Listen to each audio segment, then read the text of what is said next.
I think our schools should be open 12, 13, 14 hours a day. So it's not just lengthening. So 8 to 8 or something like that? Yes, and let me tell you what, not just lengthening obviously the school day, but a wide variety of after-school activities. At home, we attached healthcare clinics to about 24 of our schools. Where schools truly become the centers of the community, great things happen. So I think we need the schools open much longer hours. So keep them open 12 hours a day, 12 months a year? Yes. 12 hours a day, 12 months a year? And I would go to 6 or 7 days a week, not just Monday through Friday. 7 days a week. Schools so the school becomes a center of community life. Where the school becomes a center of community life, great things are going to happen for those families and great things are going to happen for those children. Then tell me why that hasn't happened before. Hey folks, and welcome to another video from aplaintruth.info. I want to do a couple video documentaries on the public education system. This first one being on the history of public education. Most people don't understand or realize why education never gets better. It's not intended to. When you're in power, like the Guggenheims, Morgans, Rockefellers, back from the early 1900s, when they had the robber barons, when they had the railroads and wealth, and they had the real estate wealth, and they had the oil wealth, they created nonprofit organizations, sheltered their income there, and bought up the education system, literally. Smithsonian Institute, National Education Association, they stacked the board with endowments and board members. Started Columbia Teachers University, Rockefeller did. All this with money they made and sheltered through the NGOs. But today I want to get into a little bit, just to start here, where our education system is heading. It's heading towards a computer-based learning, but it's also heading towards a very strong Christian slant with the appointment of Betsy DeVos as Trump's Secretary of Education. Now, she's a billionaire, no education degree, no teaching experience, never put her children in public school, knows nothing about the public education system. She's just very wealthy. And oh yeah, she's related to a guy named Eric Prince, her brother, the founder of Blackwater, the largest private, now Academia, or now Z, they keep changing their name, but the largest private mercenary army in the world, and it's a Christian mercenary army, let's make no doubt about it. He's made statements about that. And the DeVos family, there's Eric Prince, Betsy DeVos, they're related to the brother, the father-in-law is married, is the owner of Amway. So that makes that connection. And we also get into the DeVos family, a family of extremists, just to show you what their platform is coming in here. Betsy's husband, Dick DeVos, for instance, has pushed for creationism to be taught in schools. Edgar Prince was Edgar Prince, the father, was founder of the Family Research Council, which argues that homosexuality is a type of perversion. Betsy's mother has shown the same dedication of far-right extremism. The Prince Family Foundation tried to evade lobbying restrictions by reclassifying their lobbying efforts as, quote, prayer warrior networks. What does that sound like, folks? Prayer warriors. Eric Prince is the founder of Blackwater, now Academia, private military company. Prince headed the organization when it infamously massacred 17 Iraqi civilians, and they got off. Attempt to escape blame and litigation, Prince fled the U.S. and resettled in Abu Dhabi. Interesting, huh? Now his sister is running the education system. There's also these accusations. Eric Prince appeared on Breitbart Radio, alleged that Bill and Hillary Clinton laundered money and frequented Sex Island. So did Trump, so did them all. That was home to underage sex slaves. Dick DeVos, Betsy's husband, the heir to Amway fortune. DeVos ran for governor of Michigan on an extremist platform. He pushed for teaching creationism in schools and for a voucher program that allowed parents to send their children to religious schools with taxpayer dollars. You see where this is heading? I have decided to stop taking offense, Betsy DeVos, the new Secretary of Education, said back in 1907, at the suggestion that we're buying influence. Now I simply concede the point. They were right. We do expect something in return. The new Secretary of Education, folks. So why does education never get better? And I'm going to get into the untold history of modern education, but in no other terms, the United States has and continues to get worse in education. We rank below Estonia, Taiwan, Canada, Vietnam, Slovenia, Switzerland, Ireland, Denmark, Belgium, Poland. I mean, we rank worse and we keep getting worse. Now, why does it keep getting worse when we're spending all this money? Well, let's get into the history of education here. And this is from February 15th. This came out just a couple months ago. We're still way behind and getting worse. And Johnny still can't read, but that's by design. They don't want us to get better. They don't want us to get smart. So this is from an article in my Taboo blog I'll put in here. Here's a beautiful Martin Luther King quote on what education should be, what I would recommend you reading. He ends it with, the most dangerous criminal may be the man gifted with reason, but with no morals. That's the United States today. We're amoral. All right, so compared to 40 other modernized countries, the United States ranks 17th in literacy, 17th in math, 21st in science out of 40, according to the Organization for Economic Cooperation and Development. The U.S. has fallen to rank 49th in life expectancy of 120 countries, while maintaining the dubious rank of being the number one in incarcerations, military spending, childhood obesity, hours of television watched, student debt, and the highest national debt of any country has ever incurred in history. $21 trillion of current debt in the United States, all coming after 2007. And much more massive obligated debt, and no one can tell you even what $1 trillion is. That's how ridiculous it's all gotten. These continual poor performance rankings persist despite spending more on education than any other country, with the exception of Switzerland, who ranks in the top 5 in education. Switzerland's getting bang for their buck. We're getting taken for a ride. They tax our homes to take money for education. And now they bring in a military sister who's bringing in her Christian creationism platform, who's never worked in education. And we're paying for this, folks? Where's the outrage? Currently, only 64% of students who begin college graduate within 6 years. 64%. Those who do graduate have collectively amassed over $1 trillion in long-term unforgivable student debt. Betsy DeVos has a collection agency that also collects on student debt. Missing payments. It is of no surprise that over 72% of students who have finished college in the past 3 years have moved back in with their parents. 72%. Additionally, young adults between the ages of 18 to 26 also have the highest unemployment rate in this country, putting further strain on middle-class families. The U.S. tops the world in 2010 in spending on education, $860 billion. That's a 30% increase from 2000. This was back in 2010. It's probably close to $1 trillion now. All this increase has come from federal level, while the same period the state and local governments have been relatively flat, between 28 to 29 billion per year. So we've got $750 billion versus 28 to 29 billion for the state. Who's in control here? It's the feds, and we'll get into that. Our school administrators spend copious amounts of time and energies applying for grants, reviewing, comprehending, complying with yearly changes in federal and state codes and regulations, while annually having to pink slip staff each spring, not knowing how much funding will be cut for the school year. They keep them on the ropes, and it's going to get worse. Since 2004, federally directed programs like Bush's No Child Left Behind and President Obama's Race to the Top have married critical public school funding to school average test score performance. Teach to the test. Get the funds if they test.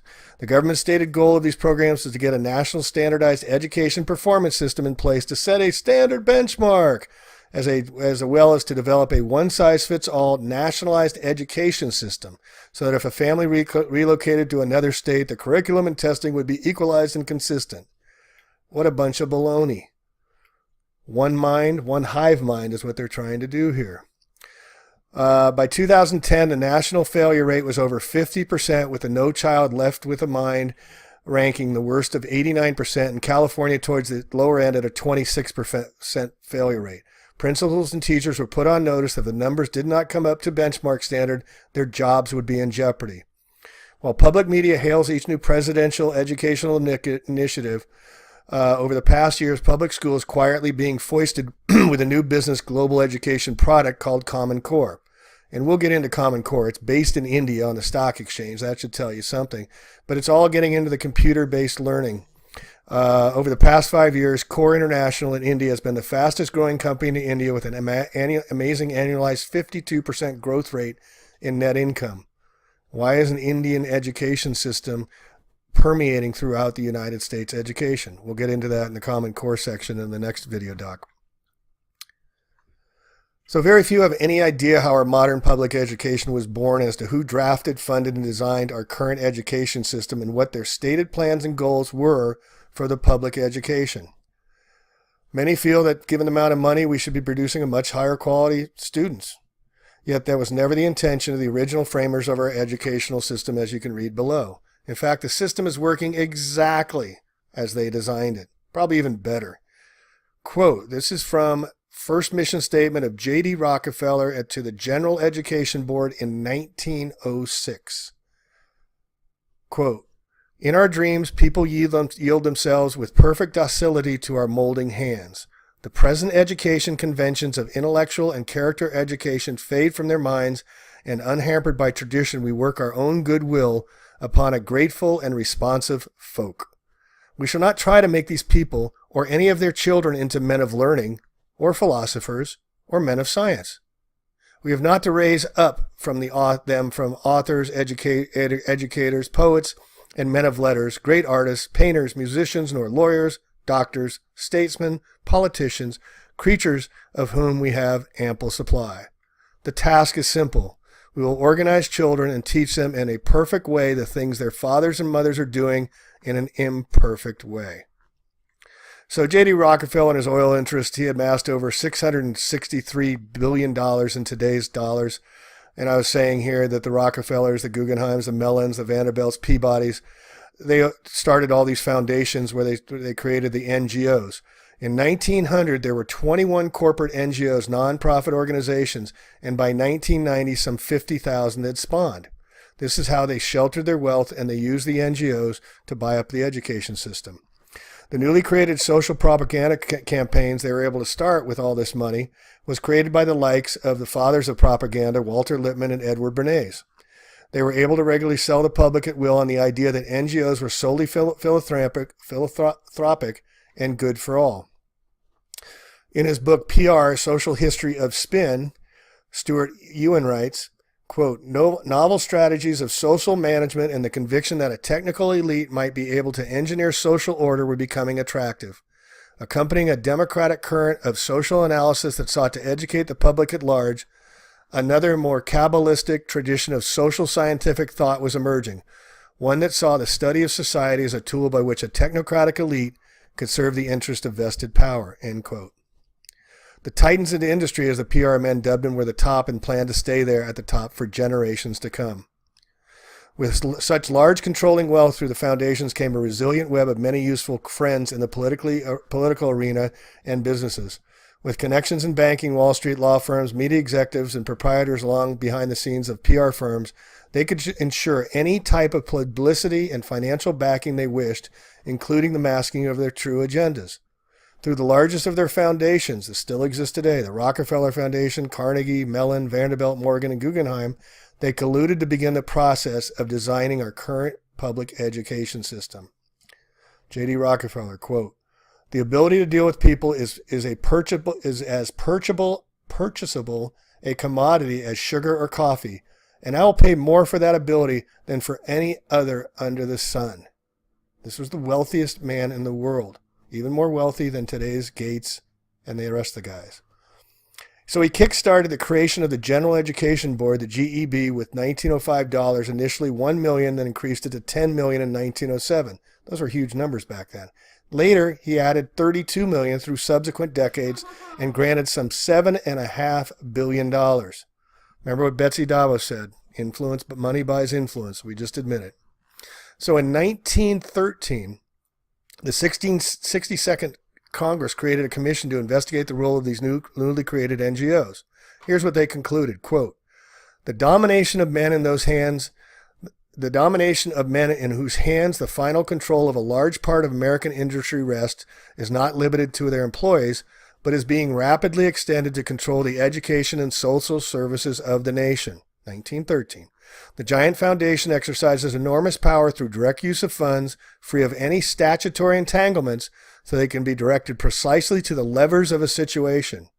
This power, however, is substantially increased by building collateral alliances which insulate it from criticism and scrutiny. So by the 1920s, they assembled a group of 20 promising young academics and took them to London. There they briefed them on what was expected of them when they became professors of American history. That 20 were the nucleus of what was eventually to become the American Historical Association. The Guggenheim Foundation endowed the American Historical Association with $400,000 at that time. This is how they can do the nonprofits. They keep the money, they don't pay the taxes, and they influence. They buy influence. By 1950, the Rockefeller Foundation endowed Columbia Teachers College in New York City, formerly named Russell's Teacher College, that produced 1/3 of all presidents of teacher training institutions and 1/5 of all American public school teachers and 1/4 of all superintendents. One school, folks. J.D. Rockefeller and family additionally funded and founded the University of Chicago, Rockefeller University, which offered only postgraduate and postdoctoral education, the Rockefeller Institute for Medical Research, Johns Hopkins School of Public Health, Harvard School of Public Health, as well as Rockefeller University Press. They also controlled and continue to maintain ownership control in school textbook companies and scholastic literature copyrights used in public school systems, thus being able to direct the historical narrative used in schools through the Guggenheim's American Historical Society. The Guggenheim's American Historical Society. Additionally, through the use of political favors and influence, as well as structuring of public educational taxes through property ownership, these NGO foundations were able to mold educational policy and control the flow of funds to school districts and community colleges at the federal level. Now, remember when I told you the funding is some $800 billion from the federal level and $80 to $90 billion from the state level. 10 times more influence. This is from David Rockefeller in his memoirs.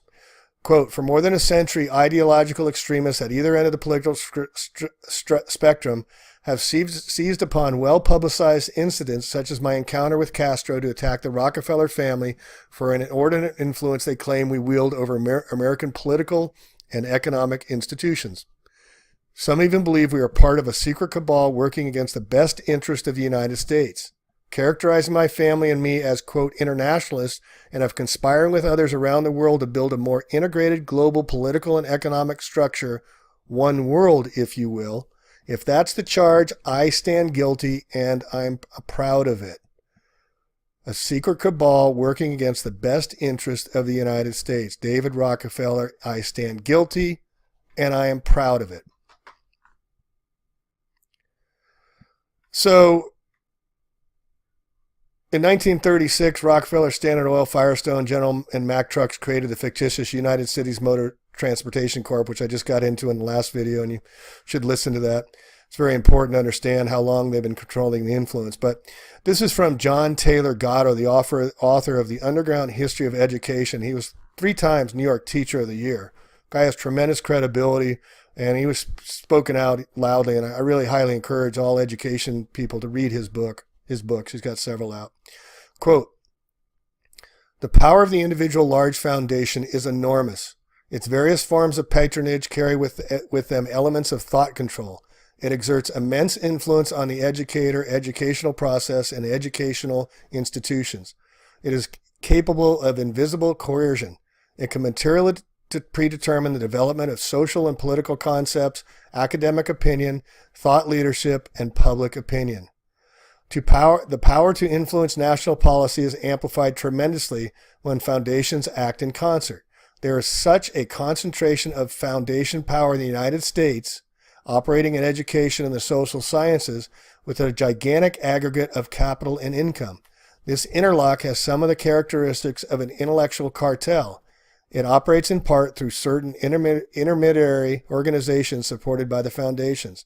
It has ramifications in almost every phase of education. So in 1954, a special congressional committee investigated the interlocking web of tax-exempt foundations. It stumbled onto the fact that some of these foundations had embarked on a gigantic project to rewrite American history and incorporate it into new school textbooks. Norman Dodd, the Reese Committee's research director, found in the archives of the Carnegie Endowment for International Peace the following statement, quote, the only way to maintain control of the population was to obtain control of the education in the U.S. They realized this was a prodigious task, so they approached the Rockefeller Foundation with the suggestion that they go in tandem, so the portion of education which could be considered domestically orientated would be taken over by the Rockefeller Foundation, and the portion which was orientated to the international matters be taken over by the Carnegie Endowment. One world order was in place back then, folks. Dodd proceeded to show that the Ford Foundation, Rockefeller, Carnegie endowments were using funds excessively on projects at Columbia, Harvard, Chicago University, and University of California in order to enable oligarchical collectivism. Dodd further stated, quote, "The purported deterioration in scholarship and the techniques of teaching which lately has attracted the attention of the American public has been caused primarily by a premature effort to reduce our meager knowledge of social phenomena to a level of an applied science."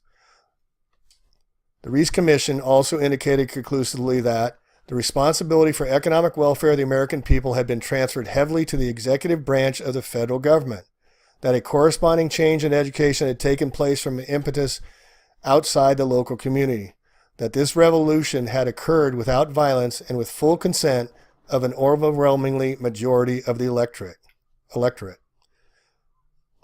Mr. Dodd stated the revolution could not have occurred peacefully or with the consent of the majority unless education in the United States had been prepared in advance to endorse it. So Mr. Dodd also went to state that the foundations had been used to training individuals and serving agencies to render advice to the executive branch, directing education in the United States toward an international viewpoint and discrediting the traditions to which it formerly had been dedicated, to decreasing dependency on education upon the resources of the local community and freeing it from many of the natural safeguards inherent in the American tradition, changing both school and college curricula to the point where they sometimes deny the principles underlying the American way of life, financing experiments designed to determine the most effective means by which education could be pressed into service of a political nature. He also cited a book called Turning of the Tides. All right, so schools were designed by Horace Mann and others to be instruments of scientific management of a mass population. Social engineering, as John Taylor Gatto authors Weapons of Mass Education. The advent of compulsory education in the United States originated out of Prussia, which was within the area of modern Germany today. The Prussian monarchy divided the education system into three groups: those who were to make policy, those who would assist the policy, the engineers, doctors, lawyers, and architects, and the rest would be the common laborers. Using the basic philosophies prescribing the duties of the state, combined with John Locke's view in 1690 that children are a blank slate, and lessons from Rousseau on how to write on the slate, Prussia established a three-tiered educational system that was considered, quote, scientific in nature.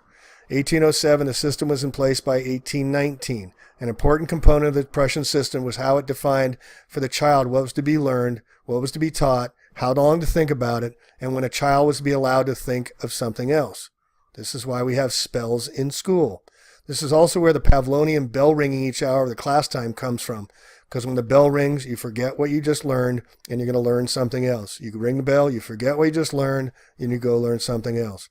In 1814, Edward Everett was the first American to go to Prussia to get his doctorate in philosophy, or Ph.D. He eventually became governor of Massachusetts. During the next 30 years or so, a line of American dignitaries went to Germany to earn degrees, which was a German invention. Horace Mann, instrumental in the development of educational systems in America, was among them. Those who earned degrees in Germany came back to the United States and staffed all the major universities. In 1850, Massachusetts and New York utilized the Prussian system, as well as promoted the concept that, quote, the state is the father of the children. Horace Mann's sister, Elizabeth Peabody, the Peabody Foundation, saw to it that after the Civil War, the Prussian system was integrated into the conquered South. Most of the compulsory schooling laws designed to implement the system was passed by 1900. By 1900, all the PhDs in the United States were trained in Prussia. This project also meant that one-room schoolhouses had to go. In 1890, Carnegie wrote a series of essays called The Gospel of Wrath. He claimed that a capitalistic free enterprise system was dead in the United States. It was about 1917 that the Great Red Scare was instituted in the U.S. to set up a reactionary movement intended to get the public to accept the idea of compulsory schooling, Prussian compulsory schooling. Problem reaction, solution. The implementation of the German educational nightmare in the United States initially met resistance. Carnegie's hometown in Gary, Indiana, where it was implemented in 1910 to 1916 through the efforts of William Wirt, the school superintendent. No academic endeavor whatsoever. It worked so well in supplying willing workers for the steel mills that it was decided by Carnegie to bring the system to New York City. In 1917, they initiated a program in New York in 12 schools with the objective of enlarging the program to encompass 100 schools and eventually all the schools in New York. William Wirt supervised the transition. Unfortunately for Carnegie, the population of the 12 schools was predominantly composed of Jewish immigrants who innately recognized what was being done and the nature of the new education system. 3 weeks of riots followed. Over 200 Jewish children were thrown in jail. The whole political structure in New York that had tried the scheme were then thrown out of office during the next election.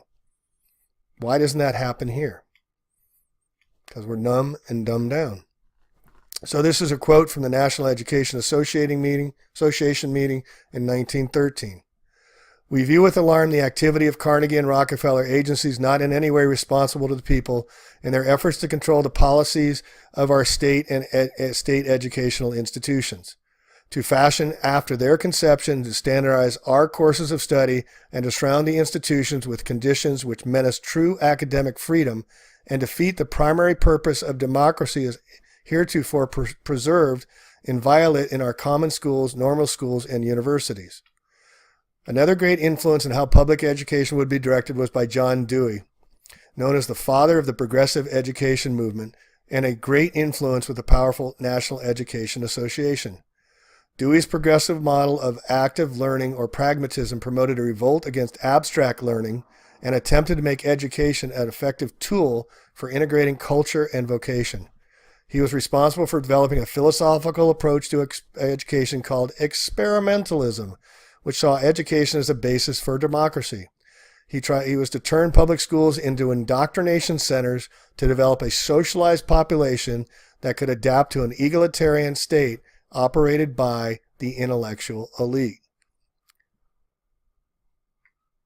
In his book, The Great Technology, Harold Rugg elucidated the grand vision. Quote, 1933. A new public mind is to be created. How? Only by creating tens of millions of individual minds and welding them into a new social mind. Old stereotypes must be broken up and new climates of opinion formed in the neighborhoods of America. Through the schools of the world, we shall disseminate a new conception of government, one that will embrace all the activities of men, one that will postulate the need of scientific control in the interest of all people. The Rockefeller-endowed Lincoln Experimental School at Columbia Teachers College, owned by the Rockefellers, was the testing ground for Harold Rugg's series of textbooks, which moved 5 million copies by 1940 and millions more after that. In his book, Mr. Rugg advanced his theory, quote, education must be used to condition the people to accept social change. Used to condition the people to accept social change. The chief function of schools is to plan the future of society. He advocated that the major task of schools be seen as indoctrinating youth using social science as the core of school curriculum to bring about the desired climate of public opinion.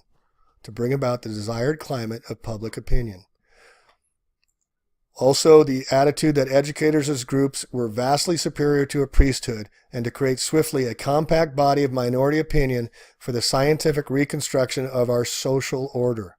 Money for Rigg's 6 textbooks came from the Rockefeller Foundation grants to the Lincoln School. He was paid 2 salaries by the foundation, one as an educational psychologist for Lincoln, the other as a professor of education at Teachers College, and also in addition to salaries for secretarial and research services. The General Education Board provided the funds to produce 3 books, which were then distributed by the National Education Association. So in 1960, UNESCO Convention Against Discrimination was signed in Paris. This convention laid the groundwork for control of American education, both public and private. In 1960, quote, Soviet education programs, foundations, curriculums, and teacher preparation, end quote, was published under the auspices of the U.S. Department of Health, Education, and Welfare. Now, why would the U.S. Department of Health, Education, and Welfare publish the Soviet education program? It was the blueprint for the U.S. school to work restructuring that would take place, and we rely on the Pavlovian conditioned reflex theory developed by Dr. B.F. Skinner, the father of behavioral psychology. So Cheryl Thompson-Iserbyt, former senior policy advisor in the Office of Educational Research and Improvement in the U.S. Department of Education during the Reagan administration, recited in her really excellent book, The Deliberate Dumbing Down of America, a speech that Congressman John Ashbrook delivered before Congress in 1961 entitled, quote, "The Myth of Federal Aid to Education Without Control," quote, "that there was any doubt of the federal bureaucrats' intention in this matter was laid to rest with the discovery of the Health, Education, and Welfare publication, quote, A Federal Education Agency for the Future, which was the report of the Office of Education dated April 1st, 1961, April Fool's Day. I feel that its pronouncements are a blueprint for complete domination and direction of our schools from Washington. The publication was not popularly distributed, and there was some difficulty in obtaining a copy. 56 pages of findings contain recommendations to call for more and more federal participation. Between the years of 1967 and 1974, teacher training was covertly revamped through the original foundations created in the 1970s. They were called the, quote, Taxonomy of Educational Objectives, Designing Education for the Future, and the Behavioral Teacher Education Project, and totaled over 3,000 pages.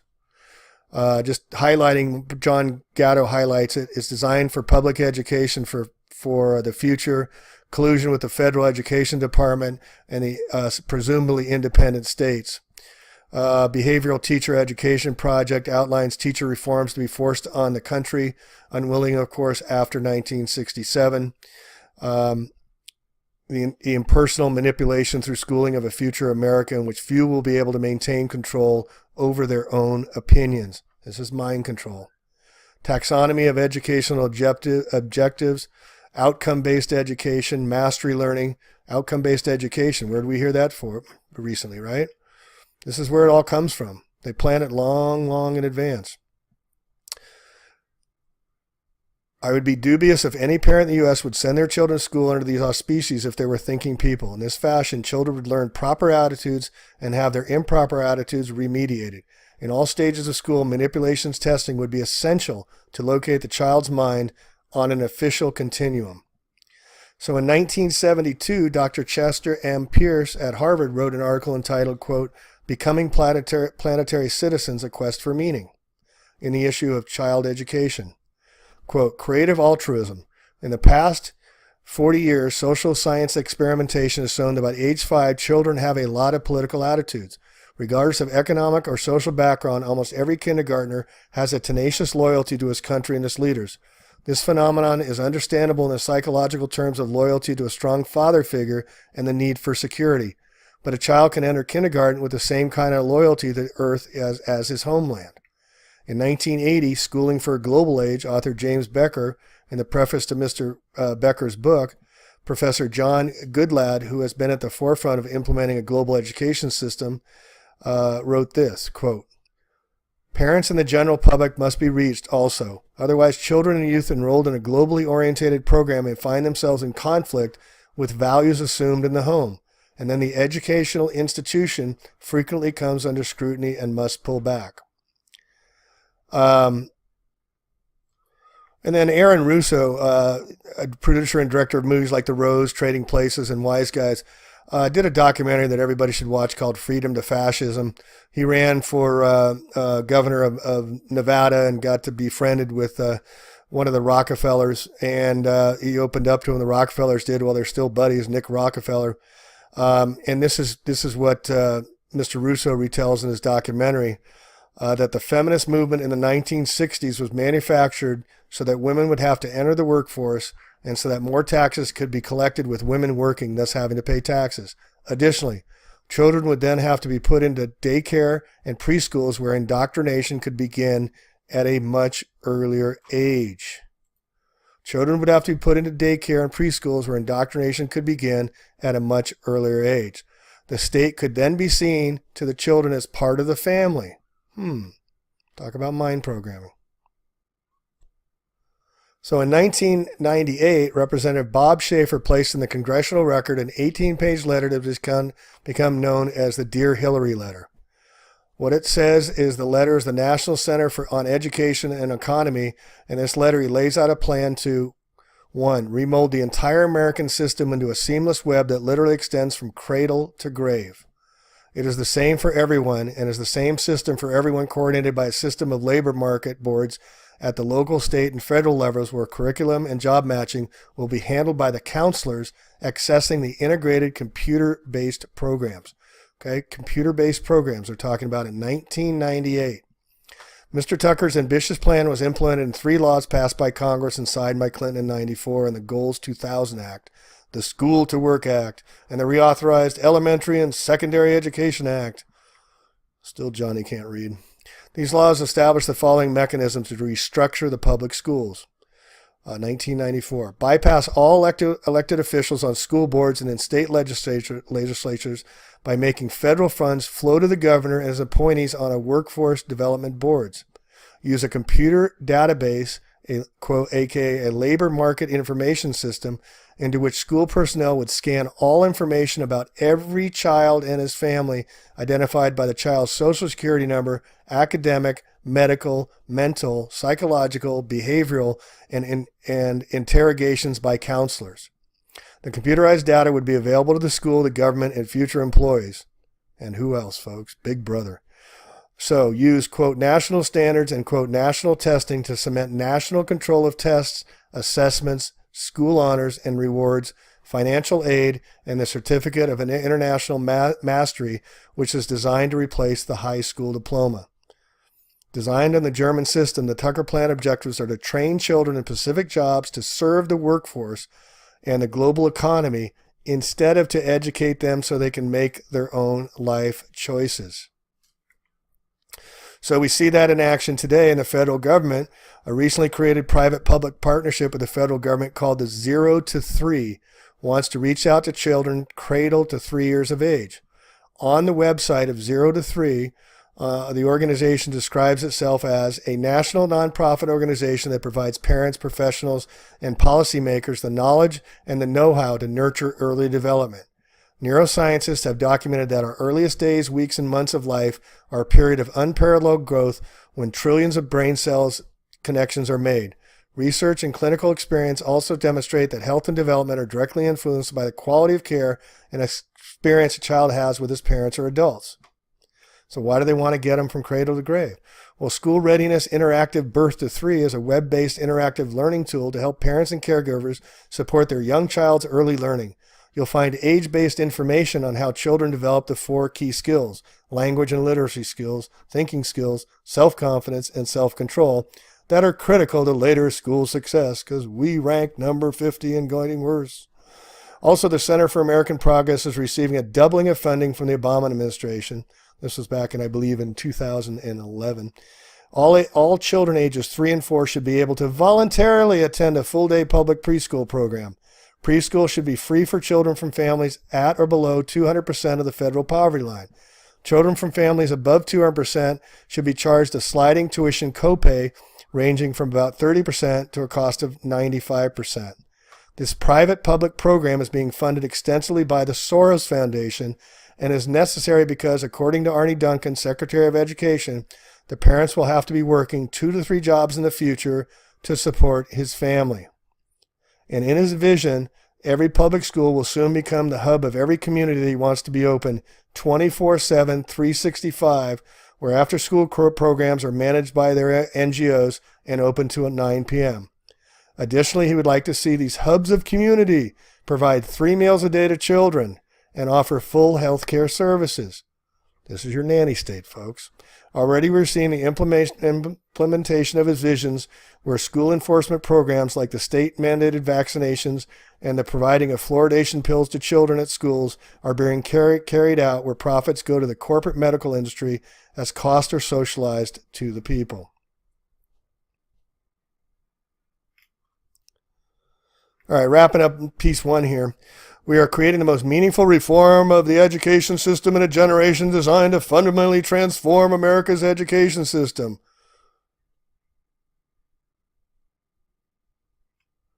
So now, as we enter the quote computer evolution of education, we see a mass coordinated rollout on a global effort to uniform education and monomind our children through an internet-based education called Common Core, which we're going to get into in the next video doc. But just to give you an idea, these products are being rolled out worldwide and designed and written and implemented by the largest technology companies in the world: Google, Apple, Cisco, Texas Instruments, McGraw-Hill, Scholastic, Pearson, Houghton Mill Harcourt, etc., through the newly created public-private partnerships, just as Obamacare was directed and overseen by Ms. Liz Fowler, who is the Executive VP at WellPoint, the largest HMO in the country. Like the largest foundations, are also involved with the technological transformation of the public schools globally, like the Behemoth Gates Foundation with $65 billion, and the rest of these. The NGO lobby groups are also being formed, like the National Governors Association, the Common Core State Standards Organization. They helped establish the curriculum standards for academic criteria. The NGA and the CCSSO also enjoy sole copyrights to Common Core and retain legal rights to any changes to the CC material. See that? They got patent rights on the education system. They're profiting. So the build-out of Common Core is breathtaking, as the business end is being implemented by Core International. It's being used in 47 of 50 states, as well as the Commonwealth of Britain, India, Indonesia, Afghanistan, Australia, Belgium, Canada, Chile, China, Germany, El Salvador, Kenya, Japan, Israel, Mexico, and many other countries. This is back from 2014. With a global education plan that reaches children from the cradle through postgraduate school. Now, Core International, like I said, is an India-based company, and here's the description directly from the company's website. Core is a global end-to-end best-of-breed education solutions provider that aims to transform the education spectrum encompassing pre-K, K-12, higher education, and technical career education. Core strives to improve the quality of human capital as well as the global learning ecosystem through innovation in order to produce better educational outcomes. No, it's about to control. They span to go worldwide with this. Aside from referring to our children in their website as human capital, these business models include the hiring and evaluating of teachers and administrators, designing and creating computer-based education, evaluating academic testing and scoring, and the providing of a program known as, quote, secure schools, as well as subcontracting to provide the school healthcare services. We'll get into that more in the next. So I'll put all this in the show notes. That's it for now. We'll do the Common Core computer-based learning, mono-minding our children in the next video doc. This is all I got for now. This is a Plain Truth Out. Thanks for listening. Peace.